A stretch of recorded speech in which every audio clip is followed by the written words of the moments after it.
Well, welcome everyone. Thank you for joining us. There's still a few people just signing on, so we'll wait till the room fills up a little bit here.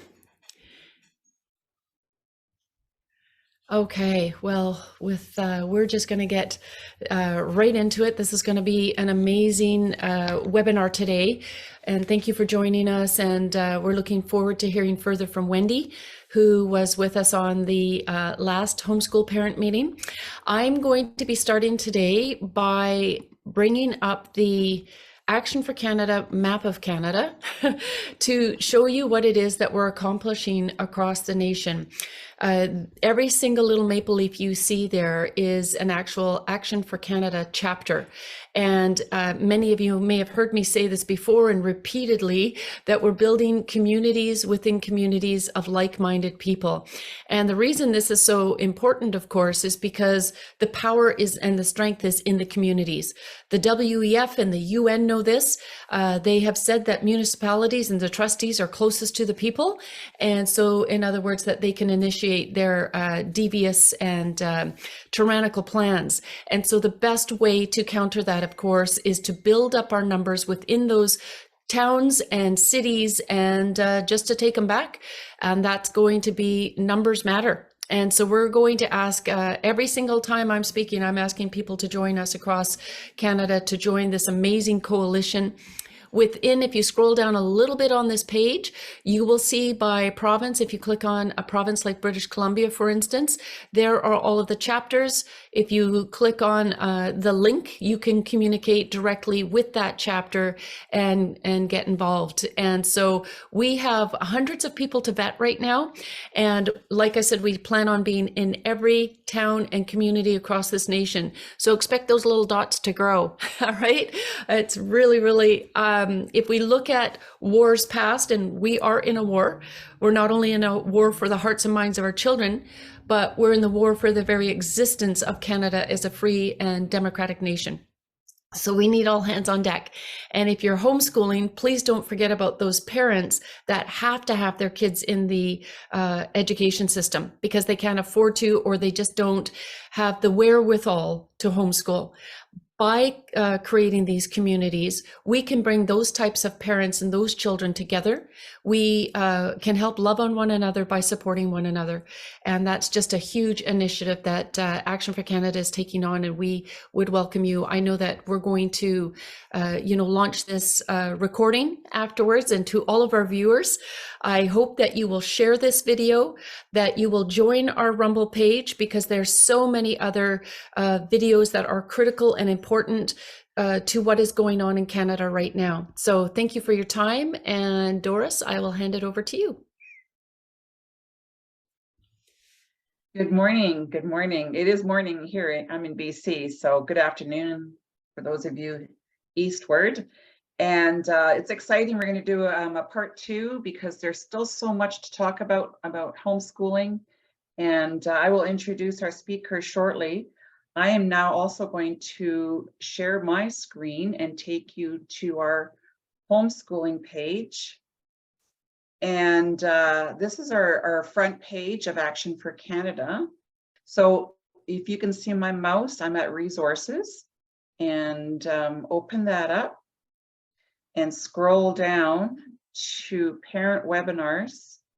So here is where you can register, or you can share this with somebody who wants to get information, emails. And so this is what we're doing here today.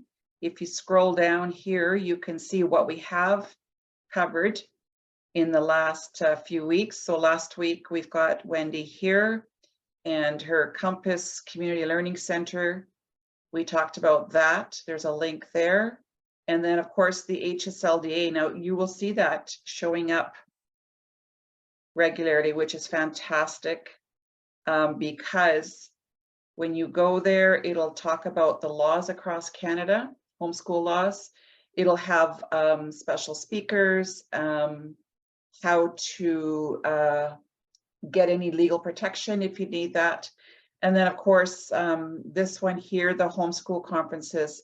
That one is really good. I'm going to go back to that in a second because I just want to finish here. This was our first video here on homeschooling, how to get started.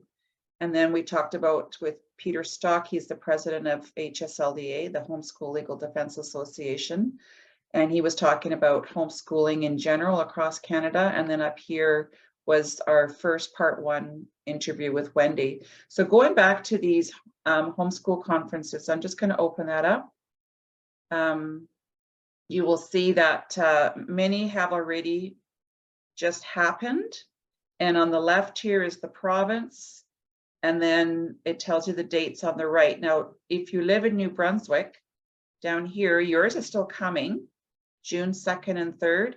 And the one here in Ontario, new and used curriculum fairs, June 9th. If you're in the area, I would highly recommend those. Those are great because if you're on a budget and you've got your eye on certain curriculum, you can buy them used. And it's just a great way to discover more curriculum and network. You find your people. The other thing, back to this page here, we'll go back up. We'll go to our homeschooling page.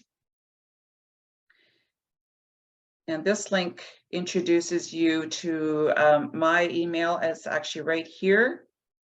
Down below are more interviews and conversations about education as a whole and homeschooling in Canada.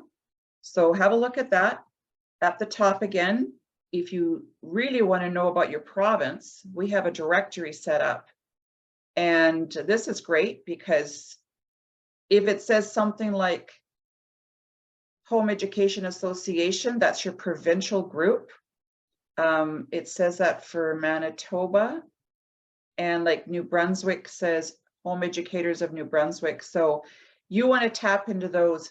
I can't stress enough how important it is. You need to tap into your province because the laws are similar but different, and you need to know exactly what you're allowed to do in your province. And you will find your support there. And by talking to people, they will help you answer your questions on either how to get started. If you're stuck mid-year on something, you will find parents who think like you and share ideas. And I always call them the conversations in the hallways. That's where you really find new friends, also for yourself and your children. So I think I've covered what I wanted to do with the website. There we go. So Wendy Livingstone has been my mentor. She started homeschooling before me, and she's full of great information. Today we're going to cover subjects like teaching and mastering curriculum while you're juggling kids. Now Wendy had 7 kids, and most of us had less. I only had 3. And if you got 1, 2, 3, 4, 5 or more, you know, it's all about time management and juggling. And how do you do that? We're going to cover the importance of schedules, but being flexible within the scheduling, and how to solve the problem when a child's going, now what do you want me to do, Mom? So I want to welcome Wendy, and you just take over, Wendy. Show us all your great information and knowledge and wisdom. Thank you very much for having me back. I am not a professional expert by any means, and I want to say that I thank Doris so much for having me. It helps to be your sister-in-law. So she has me to draw on, but there are so many other homeschoolers. Ask questions. One of the first things I did when I was considering homeschooling was I asked a girlfriend, can I come over in the morning and just watch you for half an hour? And it was great. I thought, yeah, I can do this. I can do this. And it was fun. So let me share my screen and I'll get started. Okay, so homeschooling multiples. You are first and foremost a home, and you're doing life together with your children. You're not a school. Strong marriages, comfortable, safe home, and educating children is what you're concentrating on. Okay, so important, Google it. Check it out, check something out from the library, ask and borrow from a friend. Ask a friend. It really helps. So you want to join those support groups in your province. There are learning styles. I Googled it this morning. Awesome stuff. Unit studies with Amanda Bennett. There's Charlotte Mason. Classical education books. I just wanted to point that out. The only classical education bookstore is here in Abbotsford, and you can get their free shipping programs if you get curriculum from them. They are very helpful. They'll help you with anything you're looking for. If you want to purchase books, I highly recommend the used curriculum sales. There's homeschooling philosophies. So I put Charlotte Mason there before I found this website, and there's so much more.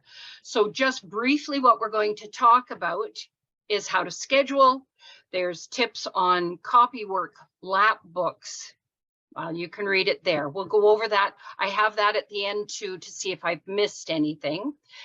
Then, sorry, what Doris was saying, I had put in Ontario's Christian support organization, BC's, Alberta's there. And like Doris has already said, go to your province to find out your laws. Excellent advice. Okay. This is a brief overview of what I did last session. And this is the screen I didn't share. So I thought I'd share it again today. I highly recommend this book.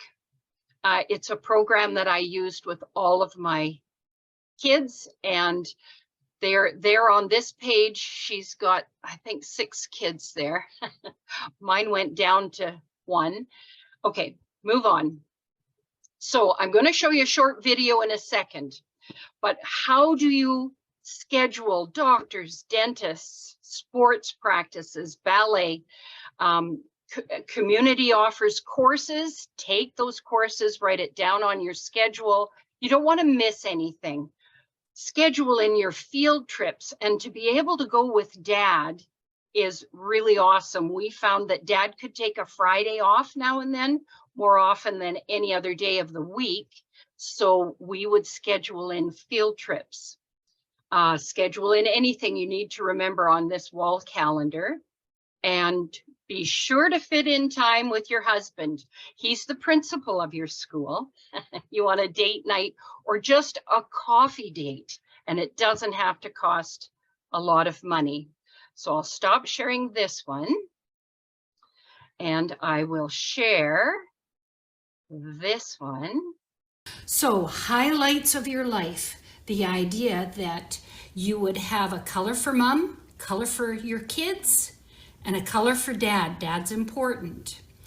So we just can look at this and see on a Wednesday that Matt has work, Daniel has soccer, there's a birthday on the 1st, Pink is mom, so I'm busy, busy, busy, busy, busy, busy. And you can do 2 colors, 2 items going on at the same time at night.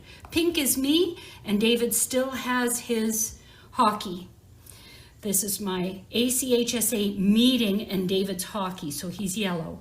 So for kids, this visual helps them see that if today is Saturday, Daniel knows he's got soccer. David knows he's got hockey. Matt's got to get to work. Toya's got volleyball on Tuesday nights. Emily's got piano she's got to practice for. It's a visual that helps the kids too. And you can send Dad to the calendar. If you're on the phone and you send Dad to the calendar and say, are we free on the 6th? Well, we got this and this happening. We're free in here. Okay, let's do it. Okay, stop sharing that, and I'll go back to my PowerPoint. There we go. Oh, okay, so there, that was the calendar. Then I also shared, I think, last session. This is something that you can look at. It's blank at the moment. So the book suggests that you spend 15 minutes a day, and at the end of the week, you've accomplished something. And I found 15 minutes wasn't enough, so I've scheduled half an hour for things. And the importance of dad, I want to show you just in here. We would schedule in the time to honor dad, clean up the house, make a path from the front door to the Chesterfield so that the kids could spend some quality time with dad. And then from there, they could go and show him their projects. Instead of having everything all over the house, we cleaned a path to let dad be honored. Now I'm just going to zip through this. For me and my household, we mostly just did mornings. That was kind of a rigid schedule. Not rigid, very flexible actually, but like Doris was saying, if the kids say, well, what am I doing next, Mom? That's where the schedule can come in handy. So I colored in, you're going to do breakfast and lunch. The kids are going to start some of their chores ahead of breakfast. Then I added their colors, and I'll show you how this comes into play. There they are. So at 8:30, we leave the breakfast table, and all of us together do Bible study, devotions, current affairs. We follow rabbit trails, and then we move on to number one child is doing chores and possibly getting ready for math. That's the kid that probably filled the dishwasher, and the others probably cleared the table there. And here, so Mom is sharing time. I could have written in number 2 and number 3, and here's where Mom is. So I'm setting the littles up to get ready for what their plan is for the day. Then I concentrate on number 1 child. I've written in math, it can be anything. You've got a half an hour, and you'll be surprised how much you can actually accomplish in a half an hour one-on-one with that child, because these two are playing together. Now, I say play, you've got educational puzzles and games, and they can do flashcards with each other. And you'd be surprised how much creativity goes on with Lego together. Then just, we're saying at 10 o'clock, we take a break from everything we're doing to do a unit study. And I think we've got some ideas on a unit study, but that's pulling everybody back together at 10 to all accomplish something together. Then I'm going to schedule in time with each individual child. So Mom's with the youngest here, and these two are working together, doing, well, I've got printing here. It can be anything. There, that number 1 older child can do flashcards or puzzles. There's lots of math games they can do. Then there's Mom getting in some one-on-one time with number 2 child. And these guys can do, if number 1 is your older child and number 3 is the youngest, numbers, puzzles with numbers, the alphabet, anything. Then what did I just fill in? Something went different. Oh, I think I put in devotional time. This is where you can accomplish something before the schedule begins. Then after lunch, I've got, this was very important to me, naps and quiet time and lunch cleanup. I put the babe on my hand and laid down with him. When I felt his head get heavy and he was asleep, I could remove my hand and have a nap or run off and do chores, but I usually had a nap, and I found that 20 minutes could refresh me for the rest of the day. Then I just wanted to show you the afternoon. This is where, if you use your brain power to do this schedule once. Every day from there on, you don't have to think about it. If it's 1:30 and number 2 child comes and says, do I get screen time? Well, no, number 1 has screen time. You have it at 2. And number 3 child has it at 2:30. You've put the thought into that and it's on a schedule. It helps you and the child. Then there's piano you can fit in. Now I've written homework. My tip on homework is anything that you had scheduled for the kids ahead of this. So I've got printing and language arts and math. And I used to say, accomplish 2 or 3 pages. And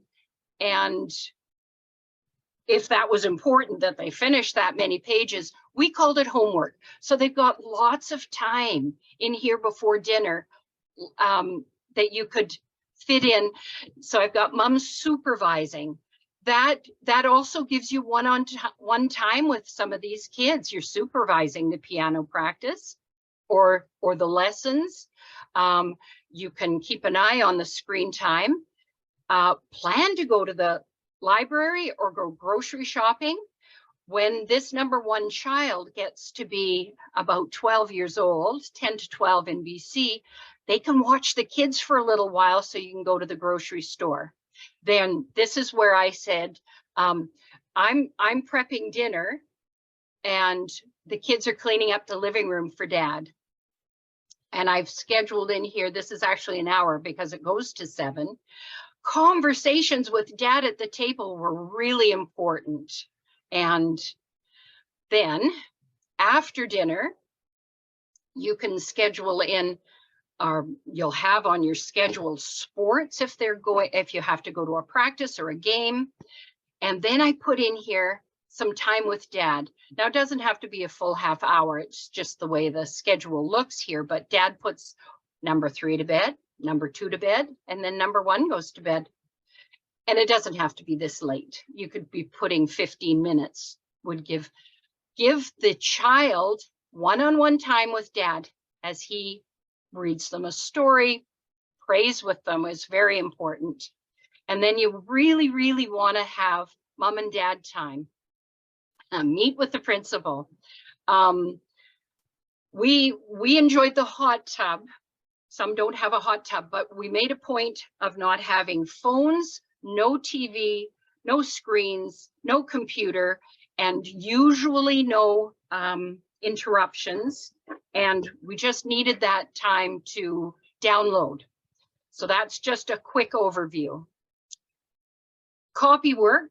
We use the Bible for copy work. Sorry, I'm here on Let's Talk About. Jump in, Doris, if you want to stop me at all. We used the Bible and we used verses. The kids would do copy work, stay within the lines, make sure that their circles are circles and their sticks are sticks.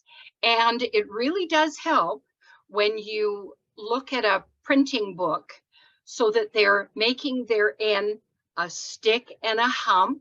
I've seen homeschool kids filling in their name and they do their N backwards or their, and not that it's a bad thing, but it's great if they are able to do their letters quickly and neatly. Very, very great.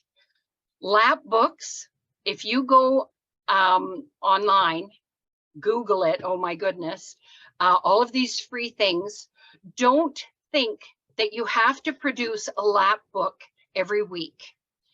When you see it, it looks exciting. 1 a year would be great, in my experience. So you've got your educational puzzles and games, flashcards for mastery. So you've got 1+1, you've got your times tables, division and subtraction flashcards. There's also the flashcards where you do the common words. So the littles are actually learning, and I wouldn't say sight words, although they do become, many of them become sight words, but they can sound them out as an older child, or you get to flash a card to these little people. Lego, never underestimate the creative geniuses in your home. Quick story. I'd be reading a book. I'd have most of the kids would sit at the table and some of them would look like this and they were half asleep. My one son wanted to be playing Lego. He was under the table doing the Lego while I read. I let him do that. It kept his mind or his hands busy while his mind was absorbing the book, because when I would ask the kids a question, the answer usually came from under the table. So don't hesitate to let them doodle and play while you read. It's okay. I want to just add to that, Wendy. Yeah. When I was reading to my kids and they were my baby would have been 1, maybe having a nap. My oldest was snuggled beside me and my middle was twirling and dancing in the living room. And I was told, let them wiggle and move. If they're not ready to sit, they will one day. And so the way you test for comprehension is after the story, you see how they're doing and what they can answer the question, like your little one did under the table. And she nailed it every time. And you know what? A couple of years later, she was sitting down, snuggled on the couch beside me, listening in. So it's all about their maturity at their own rate. And the other thing, a couple of more things I wanted to add about the living room and having a place for dad when he walks in the door. So my husband was a shift worker. And so sometimes the living room was used to make a tent. The kids would set up a big tent and they wanted to keep it overnight. And I let them do that. But the general rule was I needed one place, even for my own sanity, one room in the house that wasn't full of toys that we all stepped on. And that when anybody walked in the door, they knew they could find a chair to sit down on. And so for me, it was also the living room. And so it's about dad, but it's also about us, because we do better when there is some order and tidiness in the home. And the other thing I wanted to say about kids is usually by the time they're about grade 6 or grade 7, now these are kids who have maybe been homeschooled already a while, they are very self-directed. And they could look at a schedule and go, okay, I know how to do this now, probably by grade 7. And they hunker down and they do their work. So that's good to know. And if you're pulling your kid at grade 6 and grade 7, give it a year. They just need to know how to adapt to the new family structure and it'll come. Just wanted to add that, Wendy, go ahead. Excellent, excellent. Okay. A chore schedule, another quick tip. If you've designated colors for your kids, which is fun because you can use highlighters, I bought towels and face cloths and you'd know who had left what on the bathroom floor by the color. I also scheduled in 1 day a week for each child to do their laundry. I usually supervised the laundry, but at least on the day, I'd know I'd get all of one of the children's clothes done. And they could sort them for me, they could help, and I'd give them a basket of warm clothes and they'd go and fold them and put them away on their day. So that I scheduled that 1 day a week for that one child to help me with laundry. If you let the laundry go and you try to do it all in 1 day, it can get quite burdensome. So I scheduled 1 day a week for things and quite often had a couple of days off from laundry. Okay, so I gave you my homework tip. Anything they didn't finish in the day, any project you're working on, you saw the afternoon schedule, it's free. There's lots of time to get a project finished and make it fun. I'd hate to have a project that we say we have to have it finished by such and such a date at such and such a time. It makes it, it puts a little pressure on you and the kids and can sometimes detract from the enjoyment of what you're doing. Okay, we're going to do university and beyond, but I think, okay, I do have a couple more slides. So I was talking about, I think I called it brain mapping, web thinking, something like that. But this is the example of what I was talking about. You have your idea in the middle, and from that idea, you expand frogs in the pond, their life cycle. And this is what I was talking about. So you can do that with any idea at all. And it helps you find the library books. If you've got this up on your whiteboard, your blackboard, or in their daily binder, right down beside it, the books you're looking for from the library. Mom usually has the advanced adult books, and the kids can have anything they find in the library. It's excellent. Blank page, is that all I have? Maybe. That might be it. So did I stop sharing? I think that's all I had. I'll just say a little bit about the Yes. Charlotte Mason approach that you had brought up. For me, that was a lifesaver in the very earliest years, like kindergarten, grade 1 and grade 2. They're learning their letters, but they don't know how to print. So when you ask a child, write a sentence about anything, they don't know how. And I remember this going back to my life. So what the Charlotte Mason approach is copy work. And so they see a poem, 4 lines, and they copy it. So what they're learning is how to read, how to print something out, and then read it. And then oftentimes, if it was a poem, they could memorize it. And so it's training the brain to do memory work as well. And there's nothing wrong with copy work. It's not like you're copying or a test or copying somebody beside your desk and just quickly filling in the answers because the teacher wants you to do that. It's actually reading good sentences and rich literature and copying it. And then at the end, you have this little booklet, and you can make story booklets too. And then as they get older, you could do 3 pages of something, draw a picture at the top, staple the sides, and then you've got a book to show for it. And then year after year, as you progress and you learn, you don't need to copy anymore. By the time you're in grade 5, you are doing like more assignment type things, or through the unit studies, you're fulfilling your English requirements, and you're fulfilling some science and some social studies. You cover a lot of areas with unit studies.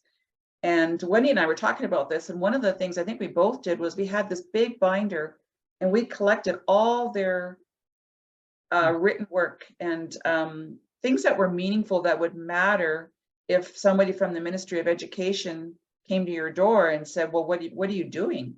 And we have this binder full of good stuff, plus their math on the side of their whole year, all hole punched and put into a binder. And the kids love it. It's like they go, wow, I did all that. And it shows you like you actually did something, because sometimes you wonder, did we even cover anything?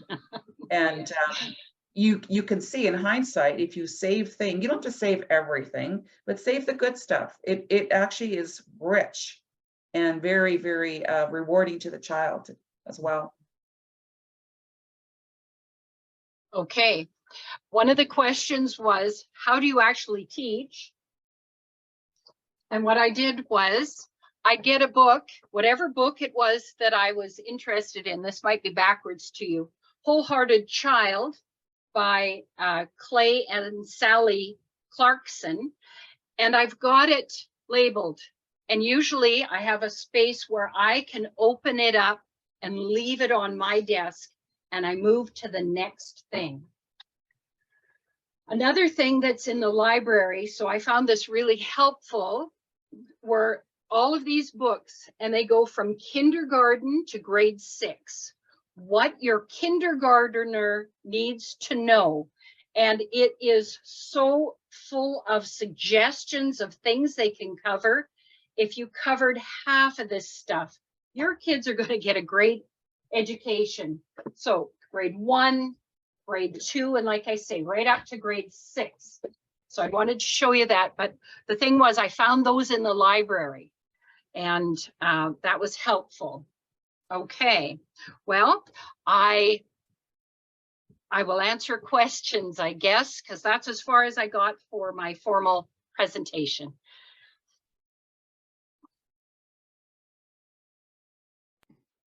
Is that okay? All right. Some people asked me, what was the most valuable tool that I had in my household to purchase? And I think a photocopier would have been my #1 purchase. A photocopier, scanner, printer. I think they make those. When I found a page in a free book from the library, I could photocopy it and make copies for the kids. Sometimes that was really helpful. I'm sorry, I didn't check out the chat. Yeah, there's a question in the chat about how do you deal with a non-compliant child? My son seems to do whatever his teacher told him to, but now that not what it comes from mom. So Mike, I have questions about, is the child now homeschooling? And it takes a year if they're coming out of school. Yes. It takes a good year, and the longer they've been in school, it might even take 2 years. And not to feel overwhelmed and going, I don't know if I can handle a year, even a year of what I'm going through, but the child's been so used to the system, and you know, groups of 15 to 30 kids, and everybody line up, and everybody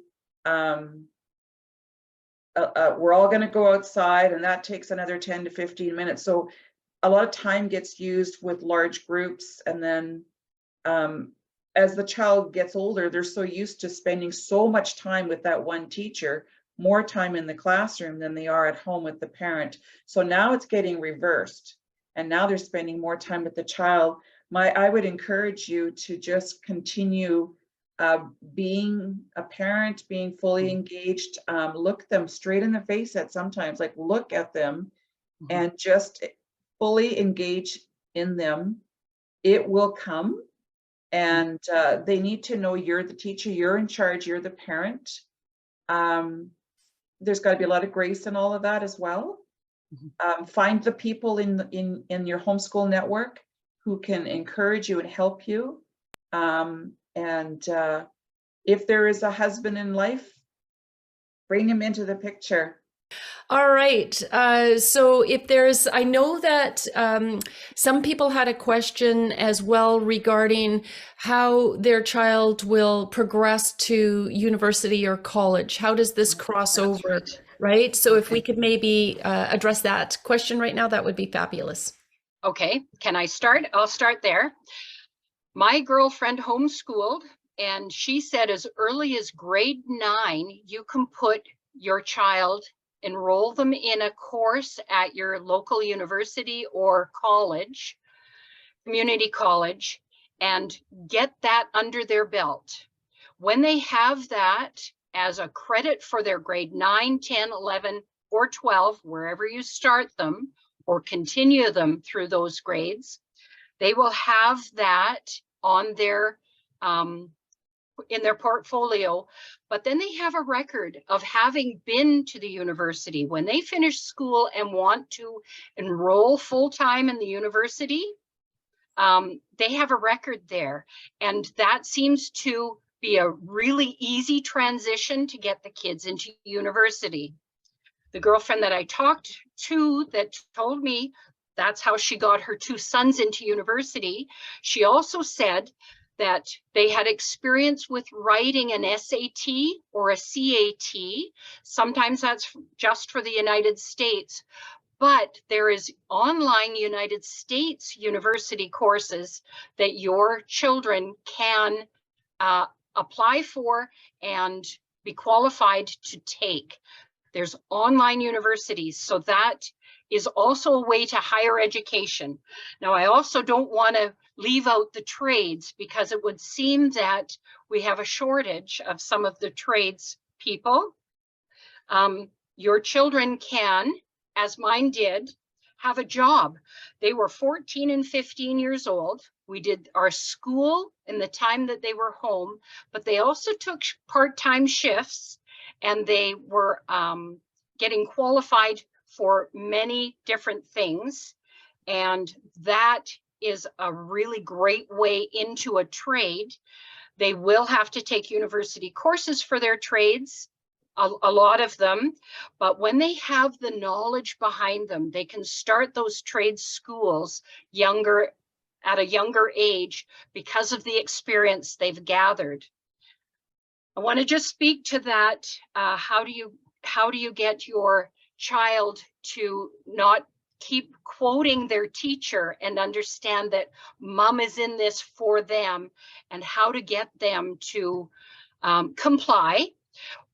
And not a trick, but a tip. If I could organize a field trip somewhere, it might be an interest that the child has. We could start there. However, I'm going to say in 2 weeks, we're going to go on this field trip. So let's hunker down, do the research, and find out everything we can about the field trip we're going to. Here in BC, we've got Fort Langley is the museum. And that was Canadian history. So we could take books out.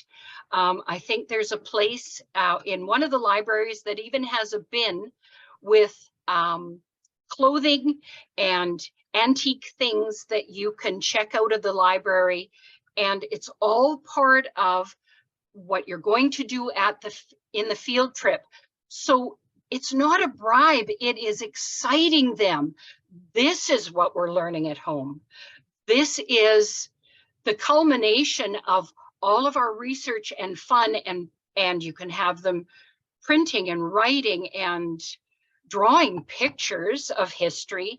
Then you go to Fort Langley together. Now that's a really bonding trip for you and your children.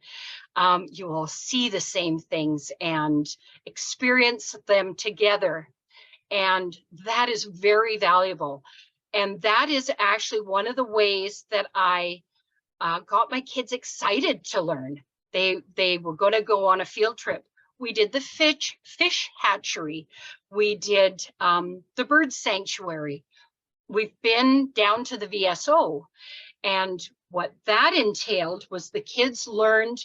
The Vancouver Symphony Orchestra will send you out a teacher's guide, and you can print off pages. You can study the instruments, the conductor, the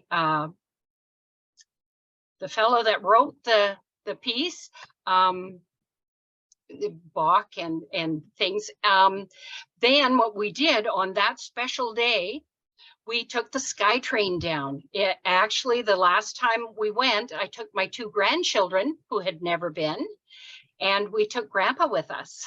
So the 4 of us went down. We had quite an experience. Field trips are a wonderful bribe, if that's what you want to call them, but it's educational.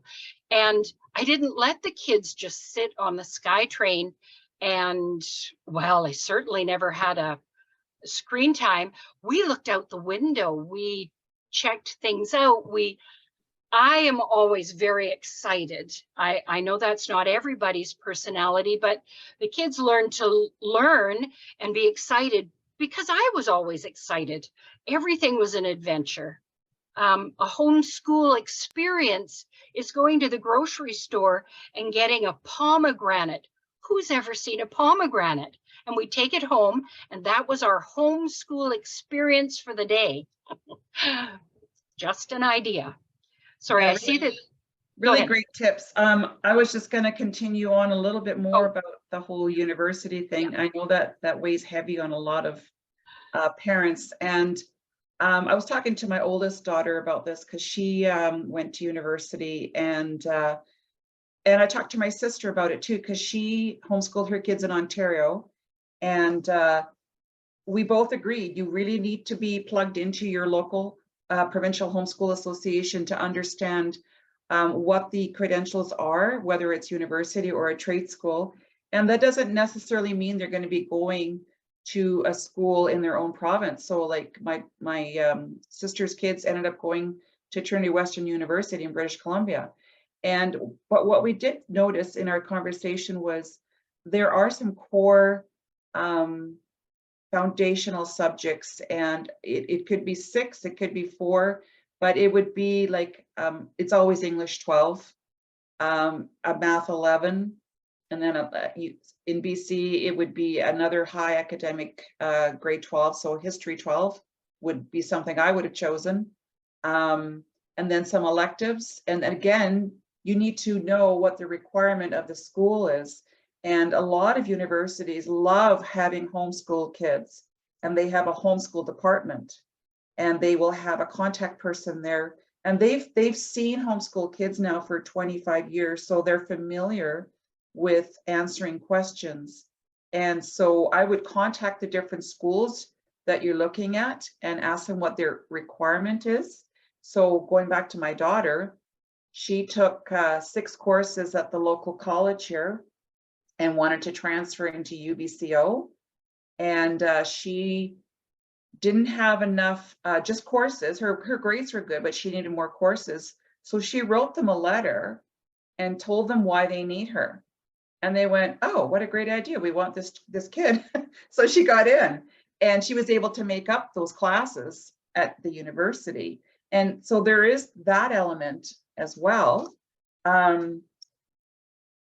You can also do gap years. So if your child takes a year off and they're traveling, or they're going to go to Bible college or just do something else, they can go in with less requirements when they're a little older, into post-secondary. They can take night classes.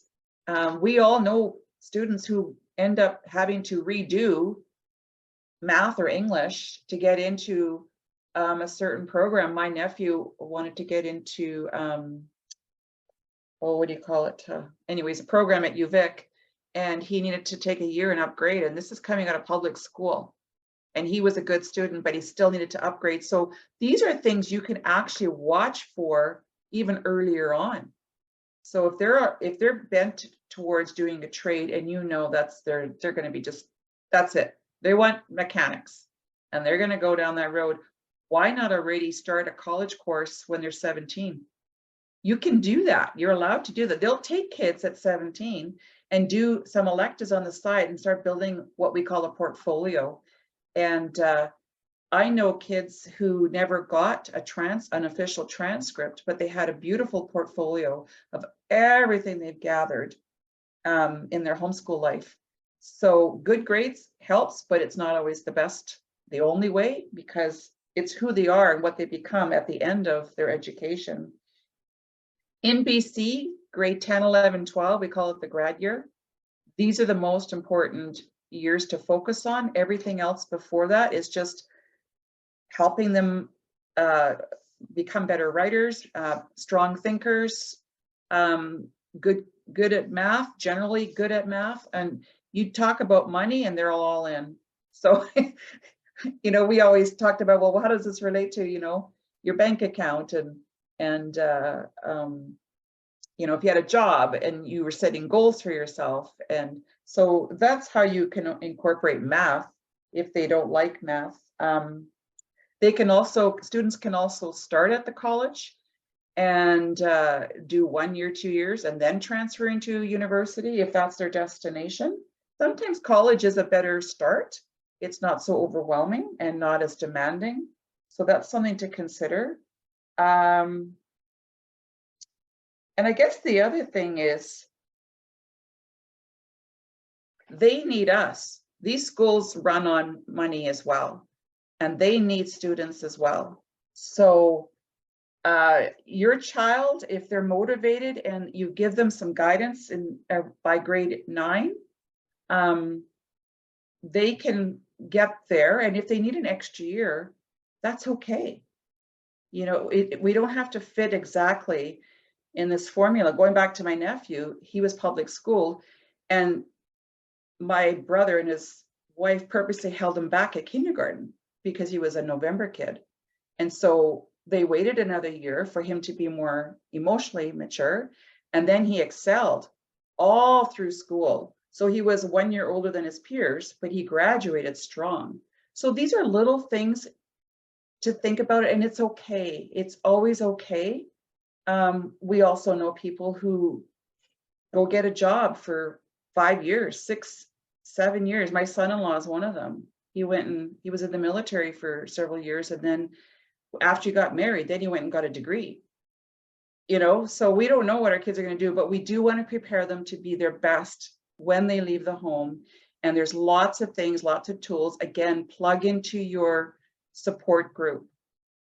One of the questions I see coming through is, how do I homeschool as a single mom? Wendy, you want to try to tackle that? Oh, you're on mute.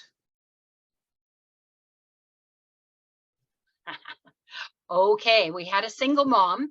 She was an emergency room nurse, and she worked the midnight or the graveyard shift. And she came home and slept while her sister and her mom looked after her older kids, and they had their homework to do while she was sleeping. Then when she got up in the early afternoon, they did school together. So that's how she tackled it. I don't know that she ever got enough sleep, but she had help. The working parents, a lot of working parents can juggle children in that they will have, mom will work Monday, Wednesday, and dad can be home some of the time, or they juggle between their own siblings, someone they know that can watch the kids for a little while in the day while mom's at work. Oh, sorry, I'm thinking moms and dads. You're right. Single moms. It's hard. It's very hard. Sometimes they can work from home, and then they have to have their kids very well occupied while they're at home. It is tough, but it can be done. There have been moms that have successfully homeschooled and juggled, maybe not a full-time job, but definitely a lot of hours in a part-time job, I think. And I was thinking the Compass School could also be in that region a solution to a single mom. You want to just talk a little bit about that? Okay, yes. So we've started up an umbrella organization called Compass Community Learning Centers. It's a Group 3 independent school in BC. I don't know what the rules are for other provinces, but our whole goal was to become a ministry. And if the church, someone's church can embrace this idea that kids really need to be pulled out of public school and get a really great Christian education, they would partner with us and give us their space 4 or 5 days a week, and we would run the school for them so that it doesn't become an extra burden on the pastor and the church board. We would have a parent advisory board from the church if their children are involved, especially, and then we can run a school. So an independent school in BC needs a minimum of 10 children to be a school, but we can do the paperwork. Now that we have our second school up and running, we have the experience of putting the paperwork together. We have 2 certified schools operating out of churches now, and it can be done. So if you have a group of like-minded people, even in your church, you could ask your church to give you a couple of classrooms and a coffee room for the teachers. The other thing with a Group 3 independent school here in BC is that you're flexible with who you hire to be the teachers. We've got some teachers from the Christian schools that chose to leave the Christian school because it was getting compromised with the indoctrinational curriculum being served up there. So we have teachers, Christian teachers. We can also hire homeschool moms. They've got so much experience. They can help us be teachers. We also have volunteers from the church, from the community, and they put in time as volunteer teachers. They're teacher assistants, learning assistants. So it's an option. Now, there are a lot of pastors that know that this is important, and they are overwhelmed with thinking of how in the world would they put together a school. And we want to assure these churches that actually we can put this together for them. We have the know-how now to put together a school. Their church would just donate or give us really, really inexpensive rent to make it feasible for single parents to be able to afford this kind of school. What we have been doing is the tuition that we charge, minimal tuition that we charge, is what pays the teachers. The executive director and myself, the administrative director, don't take any funds from this. We put on fundraisers. We have other people in the church that embrace this philosophy, this ministry to the next generation. We want to have Christian education affordable for the families. There's other members of the church that donate money regularly on a monthly basis so that we can have some of the families that can't afford the full tuition, they are supported. They get subsidized from the donations that come in. So we see this ministry going across the country. Christians have to realize that the kids going into public school, they are not equipped. They don't have the foundation to be a light. It's like one rotten apple in a barrel of apples. They all go rotten.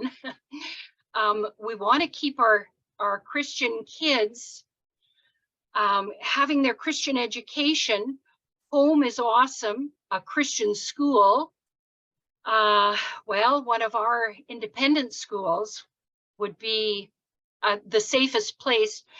My father used to say, "You're just sheltering your kids." And I would go on the defensive and say, but, and then I thought, you know what? I am. I will shelter them and keep them innocent as long as I can.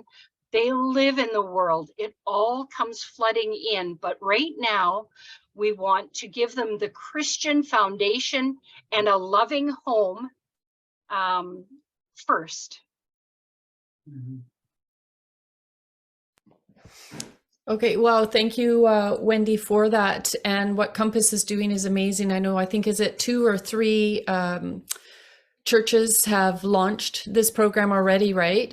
Mm-hmm. And for those of you who weren't on at the beginning, I just again want to show you Action for Canada's map and just get a look at, this is that building of communities. This is what Wendy's talking about. So we take these ideas and we put them into the communities. We also, every alternating week, pretty much the first and third week of the month, we have a pastor webinar.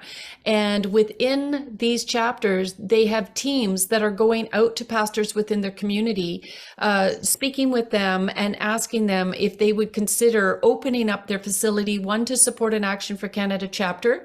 So we have a place to gather the people in the community. And then secondly, to open up their space to teaching. And in Nova Scotia, we have a pastor that used to have churches open, and now he's looking at doing this again. In Ontario, in Durham and other districts, we have pastors who are, their eyes are opening up to all of this and realizing it is not a safe place to have children in the public education system, nor in, as Wendy had mentioned, even in the independents, because the government is, there's always LGBTQ lobbyists who are working at the government constantly saying, you need to include us in all of your curriculum and everything you're doing in your learning resources. And so now what they're doing is making incentives for private schools. And then they're appealing to them that they should make what's called an accommodation. And that accommodation is that foothold into a school. So they come in saying, oh, you know, that you should be accommodating, you know, it's biblical. Again, we know that we have Action for Canada serves both Christian and non-Christian citizens, but we do believe that this is a battle against good and evil. We know that this agenda within the schools is evil because it's harming kids. So anything that's harming somebody is evil. So we believe in evil. And once they get that foothold in, then they start pushing for bringing in the books and the resources. And next thing you know, the private schools are done as well. And so we're trying to look at this as we motivate parents and citizens, because taxpayers, you could be a grandparent, you could have no children at all, but have nieces and nephews.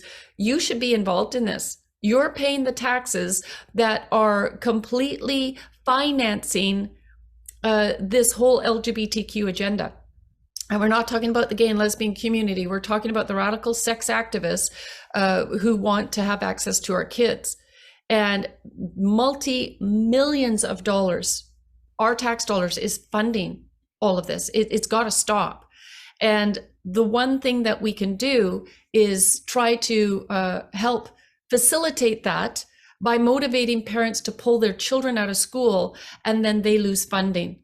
In Ontario, it's something like $13,000 per head for a child, and a principal will not get paid. Next thing you know, they've got to lay off teachers. Next thing you know, they can't pay the electrical bill. And so this is part of the reason why we feel it is very, very important to make sure that parents have all of the support that we can possibly provide to homeschool. And if you are a single parent, that is one of the most devastating feelings of feeling helpless, hearing all of what's going on in the schools, and saying, having these warnings to pull your child out and not knowing how to do that. And so I encourage you, get involved with an Action for Canada chapter. And whether there is a church that's opened up their doors or not, you may be able to connect with several other parents, and you could alternate taking days off, and on your day, you teach the kids something that is a strength that you have to offer. It could be when we were talking about what to do, with children with homeschooling. One of the things I would say that was I appreciated that the public school did is they had several weeks where kids had to do work experience. And so companies, businesses would sign up to this program. Kids would actually, get paid some money to do it. And my daughter had ended up, she loved animals. Like, she'd quiver in the stroller, when we were walking somewhere and she saw an animal. So her strength and her love for animals was very, very strong. So no surprise, she wanted to work in a vet clinic. So she spent her time just scrubbing and cleaning and taking care of things, not even really having a lot of contact with animals, sometimes taking them out, the ones that had surgery. But then it moved into, once she had 3 months worth of earnings, she was also going and doing volunteer work for a thoroughbred organization where it was thoroughbreds that had been abused. And there was one very young mare who had never been raced. And Amy, my daughter, ended up getting very endeared to this horse. Well, after the 3 months of working, she actually had money to pay for that horse. And she ended up purchasing that horse, and the motivation to work part-time, this was in grade 10, from there on was her motivation, because she wanted this horse. And so there's certain things you will see as strengths within your kids. Nurture that and see what direction, that takes them. Anyways, that's just my little bit about encouraging, the single moms and saying anything is doable. And just as a reminder, you may send your kids to school for 6.5 hours a day, but you can do more in an hour and a half than they could ever achieve in 6.5 hours at school. Correct me, Wendy or Doris, if I'm wrong. No, you're right. You're absolutely right. And that's actually why my schedule just shows the morning was full, and we did get a lot of the schoolwork done. I wanted to talk about public school. Tanya, you mentioned it. the LGBTQ are saying, include me, and they've got activists in there. The percentage of these kids are small. And it's the Christian kids that are actually being excluded and bullied, and we don't have activists going into the public school system to advocate for our Christian kids that are possibly a minority. So not the only thing you can do is pull them out and keep them home. The other thing, though, that we have had parents do is equip them with their cell phone and have them take pictures of the things that are radical in their public school and report it. Report it to their parents. If their parents are active, it becomes a log of the evils that are going on, and we can expose some of this stuff. It all is beneficial. So you can pull your child into the circle and say that they are valuable. If a teacher says they want to take their phone, you train them to say, this phone was given to me by my parents. You'd have to talk to my parents if you're going to take the phone. Now, I realize that there are teachers that have kids that are on their phones. It's not that. Your activist child would have their phone tucked away and use it for recording some of the teaching. We've heard from kids that say, oh, we had such and such a class. Oh, wait a minute, I'm not supposed to tell you that. The teacher said not to tell you. Wow. Yeah, so in the higher grades, these older kids can record something like that and take pictures. That's a tip. Thank you for that, Wendy. And I just want to let you know, when you said there's nobody advocating for the Christians, Action for Canada is actually doing a tremendous amount of work in with our notice of liability against the SOGI 123, the GSAs. We are full on going to the school boards. We are collecting evidence, like you say. Why that is good to say that publicly. A lot of the school boards are saying no harm is being done here, so we need evidence. So we absolutely would encourage you to have your kids. I've got photos of school boards in English class where it's all things with this radical trans agenda and sexualizing children. And I just helped one of my chapter leaders yesterday write a letter, because on the agenda for the homeschool item, for the school board meeting this coming week is to approve June as Pride Month. And so we have now written a response, and we're going to use this as a template letter for, it will go nationwide for all of our chapter leaders and Canadians to use it, because we get 1 month to celebrate 1 day to celebrate Canada Day. We get 1 day to celebrate our veterans, 1 day to celebrate Jesus, and you want a whole month. And so we've got to bring things back into perspective, and that it would be reasonable to amend this to 1 day. Further, according to Supreme Court rulings, there is the state of neutrality, which means that public spaces must be neutral, which means that the school's hallways and classrooms must be politically neutral. And so we're pushing to, we're moving forward to get all of this propaganda removed from the hallways, because kids are inundated with it all day. We're inundated with the public. And the letter that as well was launched a couple of weeks ago to ban all non-governmental, political, and special interest group flags, that also should be delivered to the police.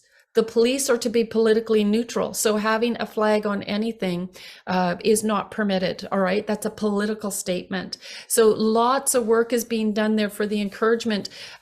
Like I say, we want to try to get as many kids en masse out of the public school systems while we continue to fight to get this tyranny overturned within there.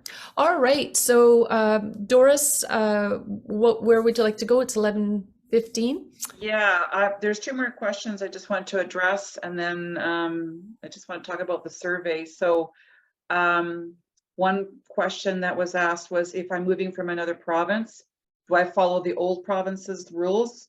No, you follow the new province's rules. And if you don't know what they are, get in touch with that provincial association. They will guide you, and so will the HSLDA website, which is what I showed at the very beginning. They have it all broken down as well. The other thing, I wanted to just bring up, Wendy had volunteered at the Learning Center, which is a whole nother thing. And I live very remote on Vancouver Island. I had no amenities. We had nothing. We ran all our own programs. So on Fridays, and this applies to whether you've got a husband or support, or if you're a single parent, Fridays we created a co-op as well. And we had other parents who would take on a class and teach several children at once. Sometimes we all went to the big town and rented the pool and ran our own swimming lessons program, our own ice skating program, our own gymnastics program. And if you have to work that day, there was always somebody you could send your child along with. So there is those options. I live in Kelowna, and the big school down here is HCOS. They offer a fantastic homeschool program, and they have a 1 day a week. They run it. So that's another thing you can do, is you can drop your child off there in a homeschool friendly environment and culture that believe in what we do, and you can work on that day as well. So there are ways to do it. You need to get plugged in. You need to find your people. It's hard to do it alone. I don't encourage you to do it alone. So Wendy, do you have any closing thoughts?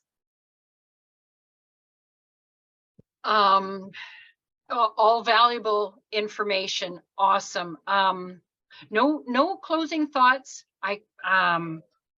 Just wanted to talk a little bit on the Learning Center, what your role was. Okay. We ran a learning center. It was only over 8 weeks. It was every other week over a few months. And we provided the children with 3 classes, and a mom would teach one, help in one, and get coffee in another of these classes. And we ran classes. We ran the nursery. We did a preschool program that was set with different parents coming in for the 3 different periods. And then the strengths that the moms had, they usually would teach. So I encouraged moms, if they had a grade 6 in the family and they were going to have to do extreme environments anyway, if they felt like doing it, do a class and invite all the other kids in too.